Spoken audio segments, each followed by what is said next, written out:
असम राज्य। अहोम भाषा में असम का अर्थ अद्वितीय है।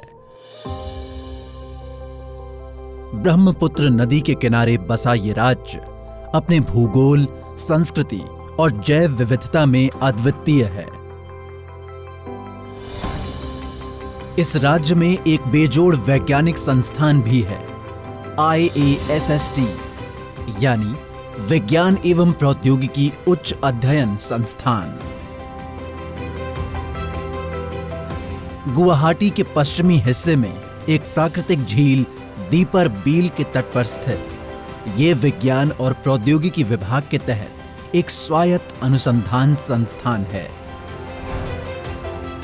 स्वतंत्रता प्राप्ति के बाद से ही भारत जानता था कि अगर देश को विकास करना है तो उसमें विज्ञान और प्रौद्योगिकी को एक बहुत बड़ी भूमिका निभाने की जरूरत है, और इसलिए भारत ने पूरब से पश्चिम और उत्तर से दक्षिण तक वैज्ञानिक संस्थानों का एक नेटवर्क विकसित करने का काम किया है, जो अनुसंधान, जमीनी स्तर के नवाचारों और आम समस्याओं के व्यावहारिक समाधानों को प्रेरित कर सकता है।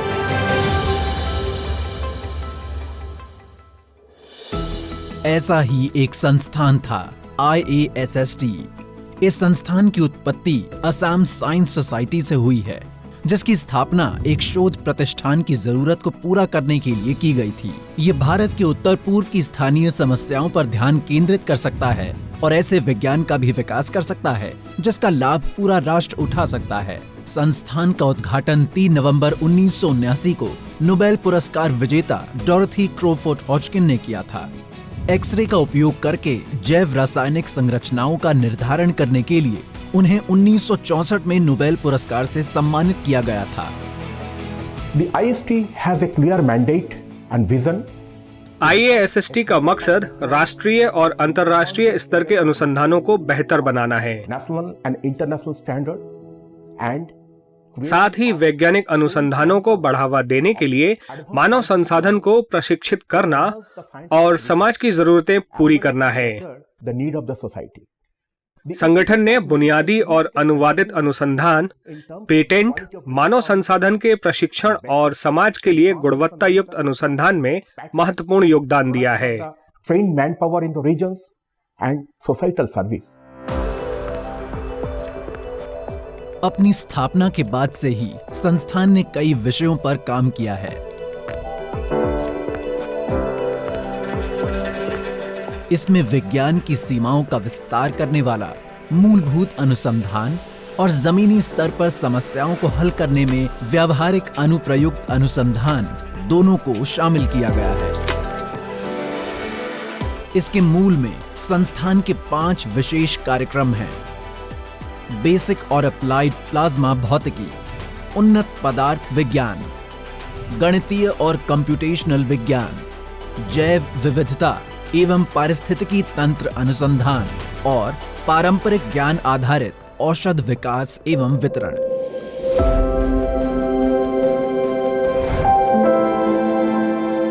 बेसिक और अप्लाइड प्लाज्मा भौतिकी संस्थान में अनुसंधान के सबसे पुराने क्षेत्रों में से एक है। प्लाज्मा भौतिकी पदार्थ की एक अवस्था का अध्ययन है जो आवेशित कणों से बना होता है। IAST में हमने दुनिया में पहली बार एक प्रोटोटाइप की खोज की जो महासागरों और समुद्रों में एक प्रकार की तेज लहर के समान है। इसे रोग वेव कहते हैं। ये तरंगें लंबवत होती हैं और बिना किसी चेतावनी के पैदा होती हैं। इनकी मियाद छोटी होती है, फिर ये खत्म हो जाती हैं और इनका कोई नामो निशान नहीं रहता। संस्थान ने अत्याधुनिक अनुसंधान पर काम किया है और इनमें से कई प्रमुख क्षेत्रों में नए नवाचार विकसित किए हैं। उदाहरण के लिए उन्होंने अपने आसपास के प्लाज्मा के साथ अंतरिक्ष यान और उपग्रहों के पारस्परिक संबंधों को समझने के लिए आयन मंडलीय प्लाज्मा के समान विशेषताओं के साथ बहुत कम तापमान वाले प्लाज्मा को उत्पन्न करने के लिए एक चुंबकीय फिल्टर का उपयोग करके एक उपकरण विकसित किया है। उन्नत पदार्थ विज्ञान अनुभाग में सेंसर विकास पर ध्यान देने के साथ ऐसे पदार्थों के संश्लेषण और अनुरूपता पर ध्यान केंद्रित किया जाता है जिनका ऊर्जा और पर्यावरणीय क्षेत्रों में अनुप्रयोग होता है। साथ ही नरम पदार्थ व उनके गुणों और पर्यावरण के अनुकूल कार्बन तथा गैर कार्बन आधारित हाइड्रो नैनो मटेरियल्स पदार्थों के गुणों और उनके डिजाइन पर काम किया जाता है, जिनका प्रयोग बायोमेडिकल अनुप्रयोगों में होता है। उच्च तकनीकी विज्ञान से ये विभाग सरल समाधान उपलब्ध कराता है जो जीवन में काम आते हैं। ज्यादातर पट्टियां कपास से बनी होती हैं, जिससे ये घाव में चिपक जाती हैं और पानी में डालने पर ये नाजुक हो जाती हैं। इसके अलावा लोकप्रिय रूप से उपलब्ध पट्टियां आसानी से अपघटनीय नहीं हैं। हाल ही में IASST के वैज्ञानिकों द्वारा विकसित स्मार्ट बैंडेज पैच इस विभाग का एक अन्य नवाचार है। टीम ने एक स्मार्ट बैंडेज बनाई है जो घावों को बढ़िया तरह से ठीक कर सकती है। पट्टी एक कपास पैच से बनी होती है जो कि काइटोसन आधारित हाइड्रोजेल से लेपित होती है, जिसमें कर्क्यूमिन और ग्राफीन ऑक्साइड भी होती है। इन पदार्थों में रोगाणुरोधी गुण हैं। ये केकड़े और झींगे के खालों से मिलने वाला प्राकृतिक बहुलक है। शोधकर्ताओं ने ग्राफीन ऑक्साइड जैसे नैनो मटेरियल्स का उपयोग भी किया है, क्योंकि इसके रोगाणुरोधी गुणों को अच्छी तरह से प्रलेखित किया गया है। ये बैक्टीरिया, विषाणु और कवक जैसे सूक्ष्म जीवों के पनपने को रोकने में मदद कर सकता है। ग्राफीन ऑक्साइड के नैनो साइज से बड़ी मात्रा में दवा को पैच में समाहित किया जाता है। ग्राफीन ऑक्साइड गीला होने की स्थिति में भी पैच की क्षमता को बढ़ाता है। If we use nanomaterial, the surface area increases manifold. जब हम सूक्ष्म पदार्थों का इस्तेमाल करते हैं तो सतह का क्षेत्रफल कई गुना बढ़ जाता है, जिसके कारण हम इस पर दवा रख सकते हैं। और पारंपरिक कॉटन पैच की तुलना में इसके ऊपर दवा के टिकने की क्षमता ज्यादा हो जाती है। Then conventional only cotton patch. ये नई स्मार्ट बैंडेज सामग्री न केवल सस्ती है बल्कि पर्यावरण के अनुकूल भी है।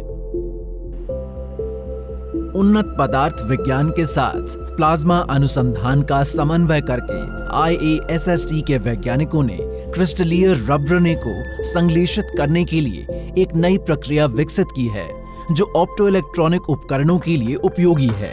ये उपकरण प्रकाश या प्रकाश विकिरण का पता लगाने में सहायक हैं। रबरने एक विशेष सुगंधित हाइड्रोकार्बन है। रबरने के संश्लेषण की प्रक्रिया जल मुक्त, पर्यावरण के अनुकूल एक चरणीय प्लाज्मा प्रक्रिया है, जिसके परिणाम स्वरूप क्रिस्टलीय रबरने आधारित फिल्म ऑप्टोइलेक्ट्रॉनिक गुणों को दर्शाती है। प्लाज्मा के इस्तेमाल से हम एक ही बार में क्रिस्टल रूबीन तैयार कर सकते हैं। क्रिस्टल रूबीन तैयार करने के लिए हमने एक नई तकनीक विकसित की है जिसे फोटो डिटेक्टर या फोटो ट्रांजिस्टर उपकरणों में इस्तेमाल किया जा सकता है।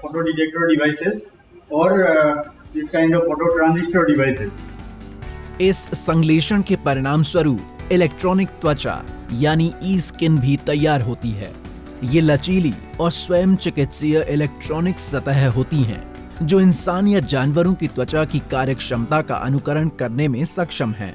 इस विचार में ऐसी संभावनाएं हैं कि इसकी प्रक्रिया के लिए एक भारतीय पेटेंट दायर किया गया है।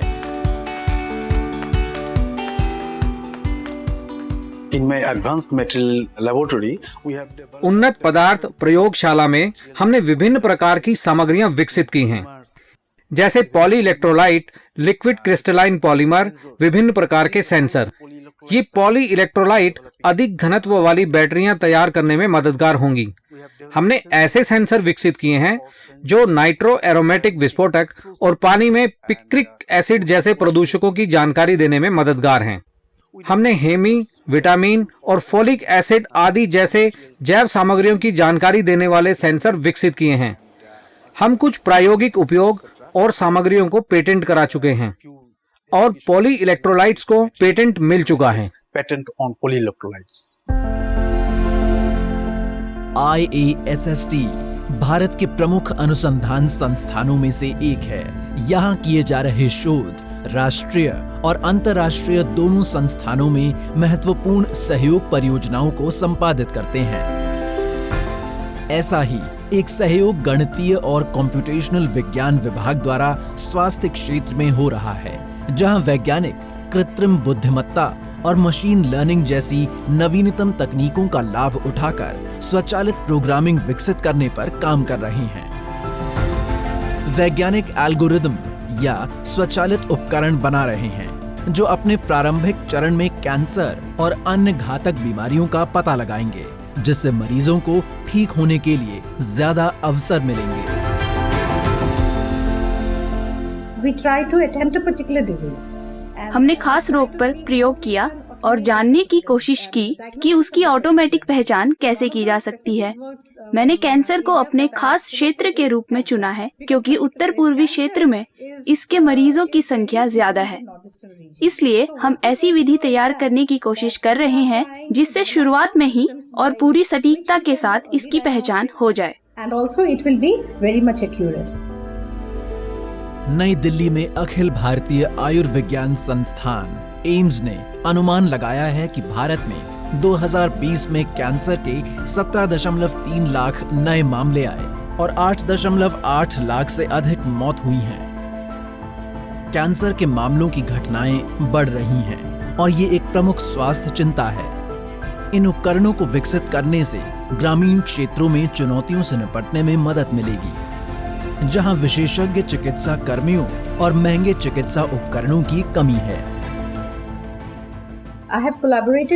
मैंने उत्तर पूर्वी क्षेत्र के कुछ मशहूर अस्पतालों और संस्थानों के साथ अनुबंध किया है।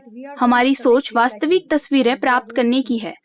हम हर तरह का डेटा इकट्ठा कर रहे हैं जिसके आधार पर हम एल्गोरिदम यानी कलन गणना कर रहे हैं। इस ढांचे में हम इन दिनों मुख्य रूप से गणित प्रयोगशाला का इस्तेमाल कर रहे हैं। हम मशीन लर्निंग तकनीक, पाइथन और डीप लर्निंग तकनीक पर काम कर रहे हैं। ये नवीनतम तकनीक है जिन्हें हम अपनाने की कोशिश कर रहे हैं ताकि सबसे सटीक नतीजे पा सकें। कोविड-19 महामारी ने तत्काल निर्णय के महत्व और नैदानिक उपकरणों के विकास की जरूरत को उजागर किया है। IASST में विकसित किए जा रहे ये स्वचालित उपकरण रोगों का तेजी से निदान करने और चिकित्सा कर्मियों की सहायता के लिए डिजाइन किए गए हैं।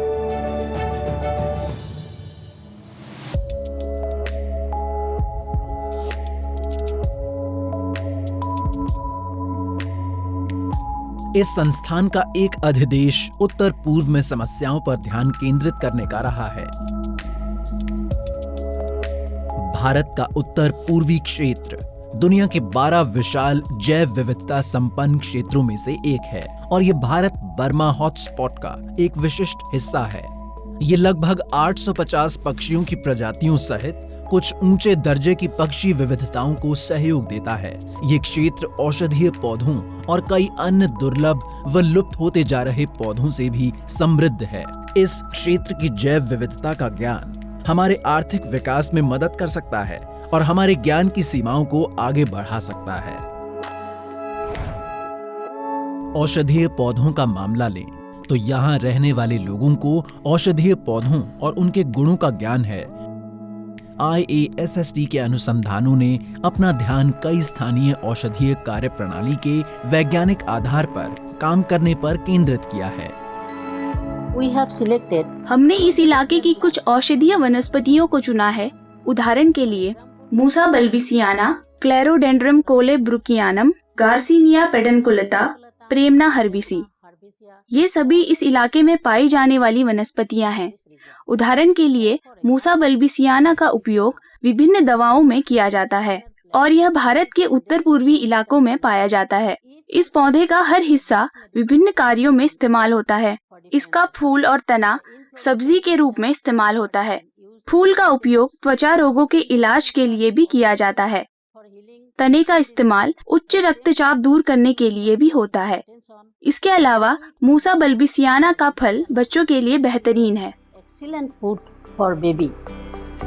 मूसा बल्बिसियाना फ्रूट में ओमेगा 6 भी होता है जो मस्तिष्क के विकास में मदद करता है। समस्या ये है कि पके हुए फल को लंबे समय तक नहीं रखा जा सकता। इससे निपटने के लिए IASST में टीम ने इस फल से पोषक तत्वों को प्राप्त करने के लिए एक विधि विकसित की है। न्यूट्रास्यूटिकल्स एक व्यापक शब्द है जिसका उपयोग खाद्य स्रोतों से प्राप्त किसी भी उत्पाद में पाए जाने वाले मूल पोषण गुणों के अलावा स्वास्थ्य लाभ के साथ किया जाता है। इन पोषक तत्वों को बनाने की प्रक्रिया का पेटेंट कराया गया है। IASST के वैज्ञानिक कृषि क्षेत्र में समाधान खोजने पर भी काम कर रहे हैं। ऐसा ही एक उत्पाद है चाय, जो भारत के पूरे उत्तर पूर्वी क्षेत्र के लिए एक महत्वपूर्ण नकदी फसल है और ये लाखों लोगों को रोजगार भी देती है। दार्जिलिंग चाय में विशिष्ट और स्वाभाविक रूप से पाई जाने वाली गुणवत्ता और स्वाद है। ऐसा कृषि जलवायु परिस्थितियों के अनोखे जटिल संयोजन की वजह से है।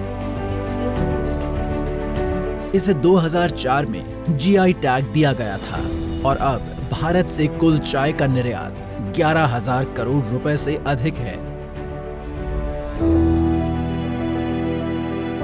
लेकिन हर साल चाय की झाड़ियों में लगने वाला ब्लिस्टर ब्लाइट रोग चाय बागानों को भारी नुकसान पहुंचाता है। चाय की झाड़ियों को बचाने के लिए चाय किसान जहरीले रासायनिक कीटनाशकों का उपयोग करते हैं। IASST के वैज्ञानिक कार्बन पदार्थों को विकसित करने के लिए चाय के पौधे और मिट्टी में मौजूद रोगाणुओं का अध्ययन कर रहे हैं, जिसमें एंटी फंगल गुण होते हैं। ये यौगिक पौधे के विकास को भी बढ़ावा देते हैं। हमने एक तकनीक विकसित की है जो मुख्य रूप से फफूंद रोधी और चयापचय बढ़ाने वाली तकनीक है। यह माइक्रोब आधारित तकनीक है। हमने राइजोस्फीयर मिट्टी में उगने वाली चाय में एक एक्टिनोबैक्टीरिया पाया है। हमने कई प्रयोग किए हैं और फाइटोटॉक्सिसिटी और दूसरे नैतिक मुद्दों का ख्याल रखा है। हमने ये तकनीक एक कंपनी को स्थानांतरित की है और अब वो इस तकनीक की मार्केटिंग कर रहे हैं। इस नवाचार के 2 लाभ हैं। पहला, प्रकृति में जैविक रूप से होने के कारण वे मानव स्वास्थ्य के लिए विषैले नहीं हैं। दूसरे, वे रासायनिक कीटनाशकों की तुलना में सस्ते हैं। वैज्ञानिक विभिन्न कंपनियों जैसे टाटा टी और अन्य छोटे चाय उत्पादक जो इस तकनीक का उपयोग कर रहे हैं, उनकी प्रतिक्रिया ले रहे हैं। IASST ने अपनी तकनीक को एक निजी कंपनी को भी हस्तांतरित कर दिया है, जो अपने उत्पाद की मार्केटिंग कर रही है। संस्थान के वैज्ञानिक भी समान कार्बनिक यौगिक बनाने के लिए चाय के पौधों और अन्य फसलों की विभिन्न प्रजातियों पर काम कर रहे हैं, जो प्रमुख पौधों की बीमारियों से निपटने में मदद कर सकती है। यहाँ के वैज्ञानिकों ने माइक्रोबायोम के अध्ययन की शुरुआत भी की है। माइक्रोबायोम सभी रोगाणुओं, बैक्टीरिया, कवक, प्रोटोजोआ और वायरस की आनुवांशिक सामग्री है जो इंसान के शरीर और उसके अंदर रहते हैं। भारत में इतनी विविध आबादी है कि इसके एक बड़े प्रतिशत पर आधुनिक आहार और जीवन शैली का प्रभाव नहीं पड़ा है। इस शोध से ज्ञान का एक डेटाबेस बन सकता है जो मानव शरीर की हमारी समझ और चिकित्सा उपचार को बेहतर बना सकता है। इस शोध को आगे बढ़ाने के लिए 500 लोगों की आंतों के जीवाणुओं पर काम किया गया है, जिसमें असम, सिक्किम, मणिपुर और तेलंगाना के 15 जातीय समूह शामिल हैं। जब हमने विभिन्न नस्लीय गुटों में माइक्रोबियम का अध्ययन किया तो हमें विभिन्न नस्लीय गुटों के खान पान की जानकारी मिली। माइक्रोबियम तय करने के लिए आहार मुख्य कारक है। हमने पाया कि विभिन्न नस्लीय गुटों में इस्तेमाल किए जाने वाला खासकर फर्मेंटेड यानी किण्वित भोजन का काफी असर पड़ता है। अब हम विभिन्न किण्वित आहारों से विभिन्न माइक्रोब्स को अलग करने की कोशिश कर रहे हैं और ज़ेब्राफिश जैसे विभिन्न विक्टर नमूनों में उनकी भूमिका तय करने की कोशिश कर रहे हैं। हम जानना चाहते हैं कि जिन माइक्रोब्स को भोजन से अलग किया गया है उनका इंसानों के शरीर विज्ञान और मस्तिष्क पर क्या असर पड़ता है। How they influence the human physiology, even how they influence the brain. Research team ने गट विचिंता नाम का एक स्टार्टअप तैयार किया है। गट का अर्थ है आंत और विचिंता एक संस्कृत शब्द है जिसका अर्थ है देखभाल। ये शोध माइक्रोबायोम के विस्तृत ज्ञान के आधार पर बेहतर और ज्यादा व्यक्तिगत स्वास्थ्य सेवा प्रदान करने के लिए है। In this platform, we are going to इस मंच पर हम विभिन्न किण्वित खाद्य पदार्थों का वाणिज्यकरण करने जा रहे हैं, जिनमें हमें माइक्रोबियम और माइक्रोब्स के होने की जानकारी है। इन पदार्थों का इस मंच पर वाणिज्यकरण किया जा रहा है, जिनका फायदा जमीनी स्तर पर पहुंचेगा। इस संस्थान का एक और दिलचस्प नवाचार सुनने में असमर्थ लोगों के लिए एक हॉर्न है। इस यंत्र का विकास एक टीम द्वारा किया गया है। ये एक अद्भुत सहायक उपकरण है जो सुनने में असमर्थ लोगों की मदद कर सकता है। ये यंत्र 3 भागों से बना है, जिसमें एक कंडेंसर माइक्रोफोन, एक मैग्नीफायर और फ्रीक्वेंसी सिलेक्टर सर्किट और एक वाइब्रेटर है। कंडेंसर माइक्रोफोन तक जब आवाज आती है तो ये ध्वनि ऊर्जा को विद्युतीय ऊर्जा में परिवर्तित करता है। ये ऊर्जा मात्रा में बहुत कम होती है, इसलिए ये दूसरे भाग magnifier and frequency selector circuit पर आती है, जहां इसे आवर्धित किया जाता है। आवर्धित और चयनित ऊर्जा वाइब्रेटर में जाती है, जहां मूवमेंट होती है जो व्यक्ति को सचेत करती है।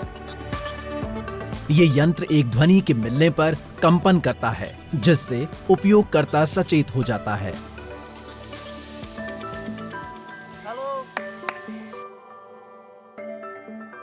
The idea of this project came from actually from the इस परियोजना की सोच मोबाइल फोन के थरथराने से मिली। विचार आया कि इसका इस्तेमाल ऐसे लोगों के लिए हो सकता है जो सुन या देख नहीं सकते।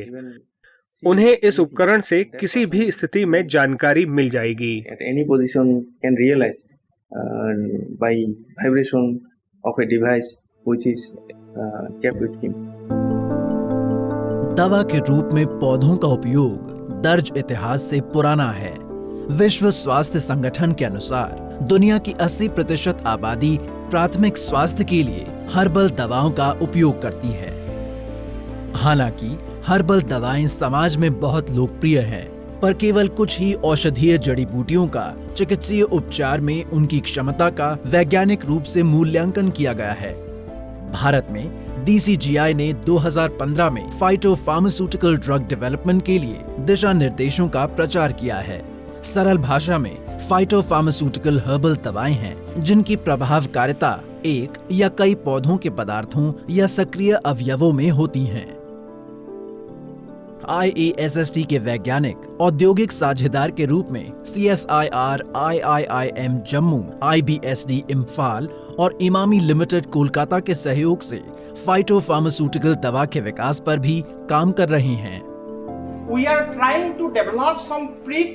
हम ये फार्मास्यूटिकल्स तैयार करने के लिए कुछ उपचार पूर्व आंकड़े इकट्ठे करने की कोशिश कर रहे हैं।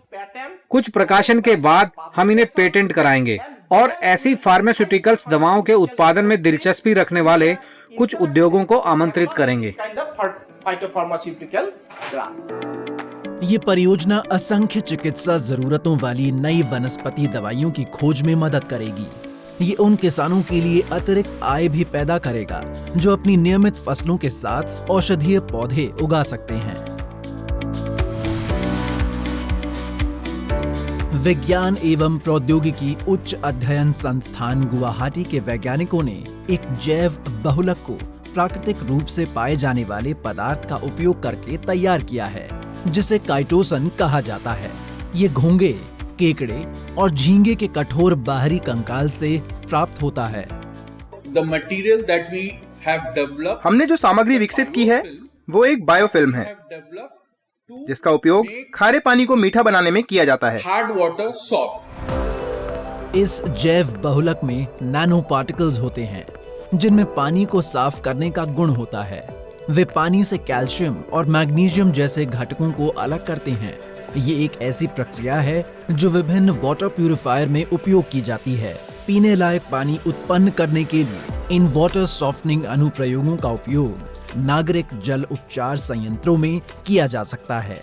इस प्रणाली का एक फायदा है, हमारी पारंपरिक वाटर सॉफ्टनिंग तकनीक में सिंथेटिक रेजिन्स का उपयोग होता है, जबकि इस तकनीक में अपघटनीय पदार्थों का उपयोग होता है। इस तकनीक को तालाब के पानी के नमूनों पर सफलतापूर्वक परीक्षण किया गया है और इसमें बड़े स्तर पर किए जाने की क्षमता है। संस्थान विभिन्न वैज्ञानिक इवेंट्स, कार्यशालाओं और अन्य इवेंट्स के द्वारा समाज में विज्ञान के प्रति रुचि को बढ़ावा देने के लिए भी काम करता है। उनके पास एक उत्कृष्ट शैक्षणिक संस्थान भी है, जहां से बड़ी संख्या में पीएचडी छात्र और पोस्ट डॉक्टोरल फेलो निकलते हैं। ये संस्थान राष्ट्र के लिए एक मजबूत वैज्ञानिक समुदाय के उत्थान में मदद देता है। अनुसूचित जनजाति ग्राम विकास कार्यक्रम के एक हिस्से के रूप में संस्थान ने कामरूप जिले के 3 गांवों बकरपारा, कल्लपाड़ा और सतर गांव को अपनाया है। इन गांवों में मशरूम की खेती, एरी सिल्क पालन, बत्तख वितरण, किंग चिली की पौध का वितरण और कुछ अन्य महत्वपूर्ण काम किए गए हैं, जिनसे 240 घर लाभान्वित हुए हैं। संस्थान की स्थापना से लेकर 2020 तक यहां 20 लाख रुपए से अधिक की आय हुई है, जिससे क्षेत्र के आदिवासी लोगों का सामाजिक आर्थिक विकास हुआ।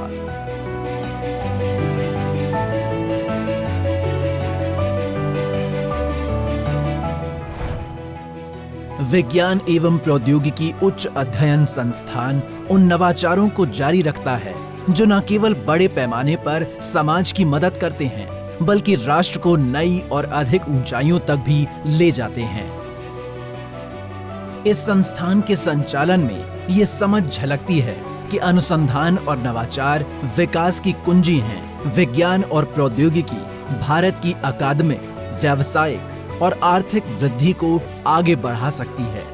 इस संस्थान की यात्रा जारी रहेगी। ये जीवन को छूता रहेगा, नवाचार करेगा और हमारे राष्ट्र तथा अर्थव्यवस्था को आगे बढ़ाने में मदद करता रहेगा।